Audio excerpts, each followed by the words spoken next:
नमस्कार दोस्तों, आज की यह मोटिवेशनल स्टोरी आपको बुज़दिल से शेर दिल बनाने वाली साबित होगी।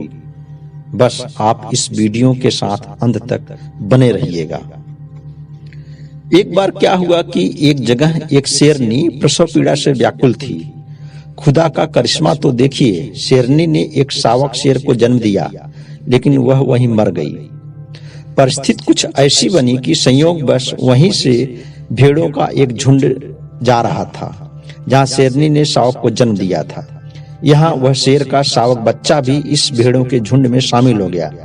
ऐसे में भेड़ों के बीच ही रहकर वह पलने लगा, बढ़ने लगा। भेड़ों की जीवन शैली को उस शेर के बच्चे ने भी पूरी तरह अपनाया। शायद इसीलिए जब वह बड़ा हो रहा था, खुद को भी उन भेड़ों जैसा भेड़ ही समझ रहा था। परिणाम यह हुआ कि वह मांस का स्वाद चखा ही नहीं, वह मांस खाया ही नहीं, बल्कि भेड़ों की तरह पूरे चाव से घास ही खाता था। उसे न तो यह पता था कि वह एक शेर है, और न ही उसे यह पता था कि वह शेर कैसा अपना जीवन जीता है। वजह मात्र यह थी कि वह भेड़ों के बीच पला था। ऐसे में वह कभी भी शेर की तरह दहाड़ना भी नहीं सीख पाया था। समय के साथ वह भी एक नौजवान शेर बनता है, जो भेड़ों के झुंड में एकदम अलग दिखता है, लेकिन भेड़ों के साथ रहने से उसे भेड़ों की आदत सी हो गई थी। संयोग की बात है कि एक दिन एक बूढ़े शेर ने इन भेड़ों के झुंड पर आक्रमण किया। ऐसा करते हुए जब वह बूढ़ा शेर उन भेड़ों के झुंड में एक नौजवान शेर को भी भागते हुए देखा, तो वह आश्चर्यचकित रह गया। उसे अपनी आंखों पर यह विश्वास ही नहीं हो रहा था कि उसके दहाड़ने पर यह नौजवान शेर भी उन भेड़ों के साथ डर के मारे क्यों भाग रहा था। बूढ़ा शेर भी इससे पहले कभी ऐसा नजारा नहीं देखा था कि नौजवान शेर भी भेड़ों की तरह इस तरह डर कर भाग रहा था। ऐसे में वह यह भी भूल गया कि वह भेड़ों का शिकार करने आया है। फिर इस बूढ़े शेर ने तत्काल यह निर्णय लिया कि वह उस नौजवान शेर से मिलेगा और उससे उसकी इस डरने वाली अवस्था का कारण क्या है यह भी पूछेगा, और यह भी जानेगा कि वह नौजवान शेर इतना डरपोक क्यों है। शेर ने फिर से भेड़ों के झुंड पर आक्रमण किया, जिसके हमले की डर से सभी भेड़ अपनी जान बचाकर भागना शुरू किए। इनके साथ वो नौजवान शेर भी भाग रहा था, पर कुछ ही दूरी तक दौड़ने के बाद इस बूढ़े शेर ने इस नौजवान शेर को पकड़ लिया, और इस नौजवान शेर से इस बूढ़े शेर ने कहा, अरे बेवकूफ, तुम मुझे देखकर क्यों भाग रहे हो? नौजवान शेर ने कहा, प्लीज मुझे छोड़ दीजिए, मुझे मत मारिए, मैं तो एक साधारण सा भेड़ हूं, मुझे जाने दीजिए। यह नौजवान शेर इस बूढ़े शेर से यह कहते हुए पूरी तरह से कांप रहा था।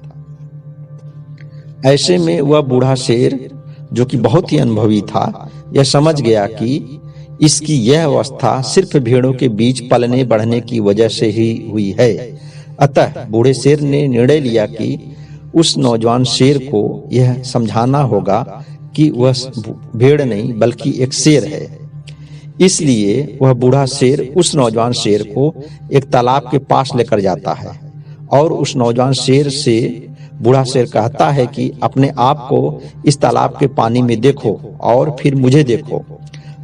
जब नौजवान शेर ने तालाब के पानी में खुद को देखा और फिर उस बूढ़े शेर को देखा और महसूस किया कि वह भी उस बूढ़े शेर जैसा है, बल्कि उससे ज्यादा ताकतवर नौजवान है, तो वह यह देखकर हैरान रह गया।